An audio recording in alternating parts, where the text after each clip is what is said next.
नमस्कार, आप देख रहे हैं हरियाणा समाचार न्यूज चैनल। हरियाणा समाचार न्यूज चैनल की टीम आदर्श गांव सुई में पहुंच चुकी है।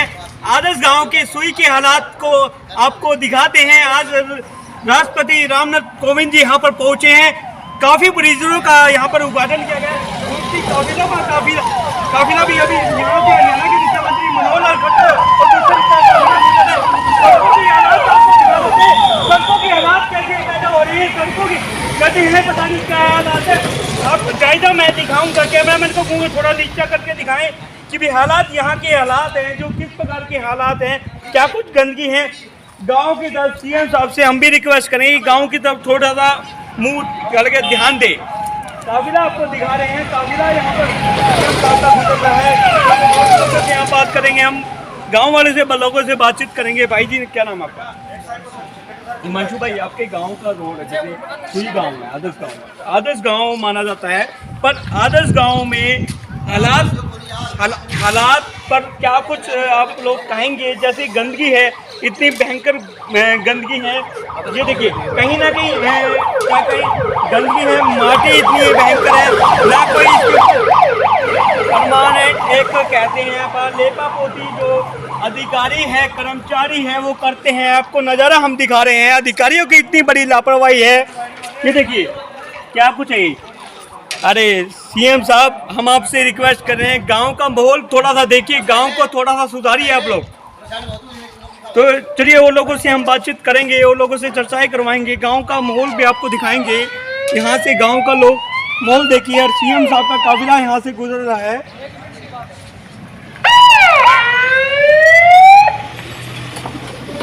तो देख सकते हैं सीएम साहब का काफिला यहाँ से गुजर रहा है। गांव के हालात हम आपको दिखाएंगे, थोड़ा कैमरामैन को थोड़ा जूम करके वहाँ के हालात दिखाएं कि भी वाकई में खड्डे हैं, खड्डों में गड्ढा है। देख सकते हैं काफिला यहाँ पे सीएम का गुजर रहा है। तो बात उठती है प्रदेश सरकार की। प्रदेश सरकार ने आज गांव का दर्जा तो दे दिया, पर गांव में मूलभूत सुविधाएं अभी तक मुझे नहीं लगता मूलभूत सुविधाएं गांव में प्रदान की गई है।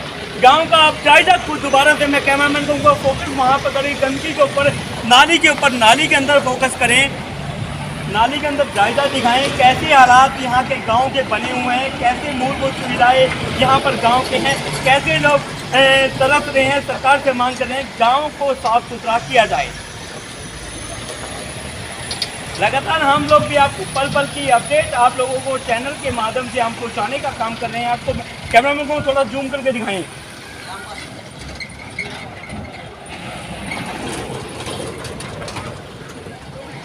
तो आप लोगों ने देखा, चलिए वो लोगों से, गांव वालों से भी करेंगे, गांव वासी भी कुछ हमारे साथ मौजूद हैं, बुलाना चाहेंगे गांव वासियों को हम। भाई जी से बात करें, तुमने भाई जी क्या नाम है? साहिल, मेरी नाम राशि हो गया। भाई जी आपका क्या? आपको मैं जायजा के ऊपर चलता हूँ, कैमरामैन को थोड़ा साइड में आ जाए थोड़ा सा, ताकि गाँव के हालातों पर चर्चा कर रहे हैं। ये हालात है आपके गाँव के, क्या आपको विकास नहीं हुआ क्या? और ये जो आज राष्ट्रपति रामनाथ कोविंद आए, गाँव का काफी परिजनों का सौगात देके गए। क्या कुछ परिजनों का क्या लगता है आपको गाँव का विकास हुआ अभी तक? ना दिखे हों तो अब अधिकारियों को फर्ज है कि कृपया करके वो सीएम साहब से बात करें या फिर उस डिपार्टमेंट से बात करें जो ड्यूटी है, और इस काम का भी सुधार हो। और वो आदर्श गाड़ी तो सीएम साहब की गाड़ी तो यहाँ से निकलती है। मैं भाई को कैमरा को लेके आना चाहूँगा, भाई को भी नज़ारा दिखाऊंगा मैं। ये देखिए भाई, ये आप कब आ गए भाई? कैमरा में कहूँ थोड़ा पीछे हो जा। ये देखिए, ये हालात देखिए भाई साहब, ये हालात हैं। अरे यार सीएम साहब, थोड़ा सा देख लो गांव के ऊपर, विकास के ऊपर देख लो थोड़ा सा। चलिए और गांव से लोगों से हम बातचीत कर लेते हैं। बुजुर्ग हमारे साथ मौजूद है।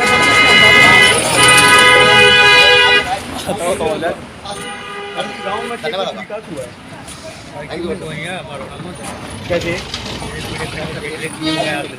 खड्डे हैं, खड्डा में गड्ढे हैं, ये भी ना मेरा पट्टा है। चलिए भाई से, और भाई है यहाँ के गाँव से मौजूद है।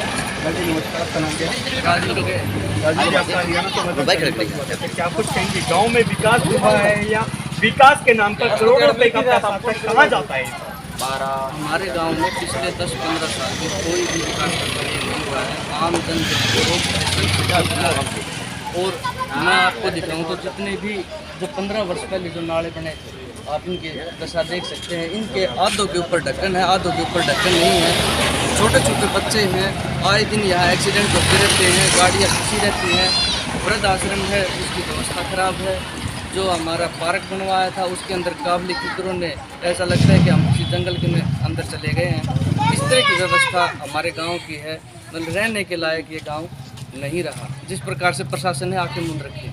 आज राष्ट्रपति रामनाथ कोविंद जी गाँव में सुई गांव का दौरा करके गए, काफ़ी परियोजनाओं का उद्घाटन भी गए, काफ़ी लागत से करोड़ों से परियोजना तो गाँव को एक बड़ी सौगात दी गई है। क्या कुछ बड़ी सौगात आप लोगों को मिली इस गाँव में मिली, एक बड़ी गाँव में? हमारे गाँव को कोई सौगात नहीं मिली है, लेकिन हमारी ऐसी उम्मीद है कि अधिकारीगण जो हमारे गांव की समस्या है उसको अवगत कराएंगे माननीय खट्टर साहब के सामने या राष्ट्रपति जी के जो भी कार्यालय हैं उनके सामने, ताकि हमारे जो दैनिक क्रिया की जो समस्याएं हैं उनसे जो हमें दो चार होना पड़ता है उससे भी हमें निजात मिल सके। और जो हमारे गांव है वो आदर्श ग्राम सुई के कुछ नज़दीक लग सके या हमारे गांव का भी थोड़ा बहुत विकास हो सके।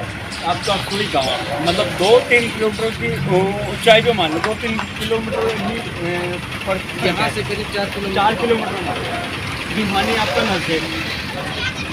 इस महकमे का देखने वाला, एक गांव को संभालने वाला किसके पास अधिकार होना चाहिए? जिला प्रशासन भी देखना चाहिए। हरियाणा सरकार के जो मुख्यमंत्री है उप मुख्यमंत्री दुष्यंत चौटाला जी, अभी इनका काफिला निकला है, हमने गाड़ी के सामने दिखाया। पत्थरों से यहाँ पर गड्ढों में से काफिला निकला, हमें पता नहीं गड्ढों में सड़कें हैं या सड़कों में गड्ढे हैं। तो यही है कि अगर प्रशासन के जो उच्च अधिकारी हैं वो इस रोड से गुजरे हैं और उनकी गाड़ियों को जब गड्ढे लगे हैं, ये तो आप ये मानिए कि माननीय राष्ट्रपति महोदय जब यहाँ आ रहे थे तो उनको गड्ढों को भर दिया गया, अदरवाइज तो ये मतलब कहते हैं मुख्यमंत्री मनोहर लाल खट्टर का जैसे ही दीवानी आगमन होता है उससे पहले तो अधिकारी अपनी लेपा पोती कर लेते हैं। जब सीएम साहब चले जाते हैं उसके बाद लेपा पोती जो खड़ी होती है वो एक लेपा पोती में रह जाती है। जी जी बिल्कुल। और ये मेरी आयु करीब 35 वर्ष है। मैंने अपने जीवन के अंदर सुई का जो गांव का जो रोड है वो करीब 2005-6 में बना था। उससे पहले जो भिवानी का रोड है मैंने अपने जीवन के अंदर इस पर सफ़ेद पट्टियाँ नहीं देखी।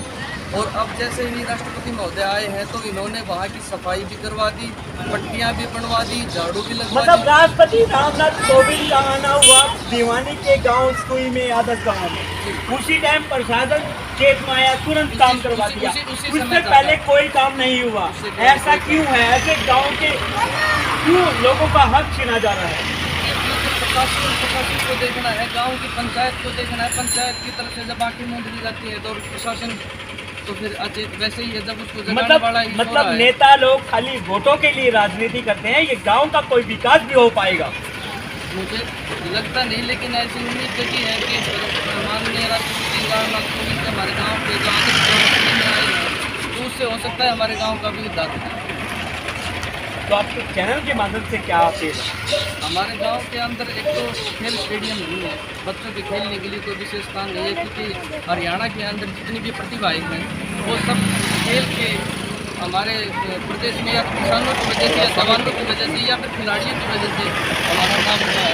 तो मैं चाहता हूँ कि हमारे गाँव में तो अच्छे जो खेल का जो मैदान है तो जिससे अच्छे बच्चे आगे खेलकूद में भी अपना नाम कर सकें और जो गांव की जो दैनिक समस्याएं हैं वो सारी की सारी दूर होनी चाहिए। उनके लिए मैं बाकायदा आपको लिस्ट भी प्रोवाइड करवा सकता हूँ, चाहे वो वृद्धाश्रम की हो, पार्क की हो, आंगनबाड़ी की हो या फिर गांव की जो गौशाला है उसकी हो, वाटर ट्रीटमेंट प्लांट की हो।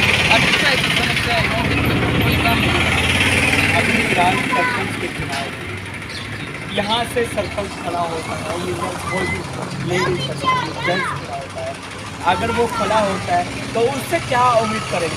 हमारी मुख्य समस्या यही होगी जो हमारी दैनिक रोज़मर्रा की जो हमें समस्याएं आ रही हैं या फिर जो मैंने आपको समस्याएं गिनवाई हैं, जो अच्छा पढ़ा लिखा हो, जो आगे नेताओं से जाके बात कर सके, हमारी समस्याओं को आगे पहुंचा सके, उसी को हम वोट देंगे और उसी को हम आगे बढ़ाएंगे। मान ले आपका नेता चुना जाता है, सरपंच चुना जाता है, गांव का विकास नहीं होता तो फिर क्या करेंगे?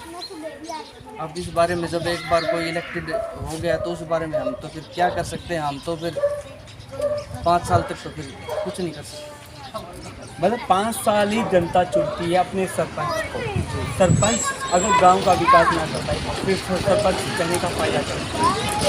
फायदा तो कुछ नहीं है, लेकिन एक लोकतांत्रिक प्रणाली जैसे आप वोट देने के बाद में यही प्रक्रिया ऐसा धोखा जनता के साथ क्यों, जनता के साथ ऐसा धोखा क्यों कर दिया सर? ये धोखा तो कुछ विधानसभा में भी और राज्यसभा में भी हर जगह ही ऐसे ही होता रहेगा। तो ये तो लोकतांत्रिक प्रणाली है, जब तक ऊपर का जो संघीय ढांचा है वो नहीं बदलेगा तो आप अकेले सरपंच से कैसे अपेक्षा कर सकते हैं कि मैं उसको 5 साल के अंदर वो हटा दूँ या ना हटाऊँ या फिर कोई समस्या है वो उनकी। चलिए आपका शुभ नाम? राजीव को राजीव जी, आपका हरियाणा समाचार चैनल पर बहुत बहुत धन्यवाद चैनल के लिए और सरकार तक पहुंचाने के लिए आपका दिल से धन्यवाद। चैनल के लिए क्या कर और ईमानदारी से अपना काम करते रहिए जनता के साथ। धन्यवाद। जय हिंद। तो दोस्तों गांव का विकास भाई ने दिलवा दिया। गांव का विकास कैसे होगा, गांव का जो विकास है कैसे, गांव का जो विकास है लड़ाई होते हैं आपको हालातों पर हमने जायजा दिलवाया कि गड्ढे हैं, सड़कों में गड्ढे हैं या गड्ढों में ही सड़कें हैं। तो ताज़ा हालात खुद दे सकते हैं। गाड़ी भी यहाँ पर सरकारी गाड़ी यहाँ से गुजर रही है। आप खुद आइडिया लगाएंगे, ये तो बड़े व्हीकल है, छोटी गाड़ी जैसे बाइक मैं खुद लेके जाता हूँ, मुझे भी मेरे को पता है कि भी इसके अंदर क्लीनिंग होती है। बाइक के पंचर हो जाए तो पंचर से दोस्तों इतने रोज़ के पैसे नहीं आते लोगों की कि जेब खाली हो जाएगी लोगों की। तो सरकार से भी हरियाणा समाचार चैनल की मांग है तो इस जो गांव की समस्या है खड़खड़ी गांव की जल्द से जल्द दूर करवाई जाए। तो हरियाणा समाचार के साथ बने रहें, तमाम बड़ी खबरों के साथ हम आपके साथ मौजूद रहेंगे। तो हरियाणा समाचार चैनल को सब्सक्राइब करें, लाइक करें, शेयर करें, कमेंट करें। धन्यवाद दोस्तों।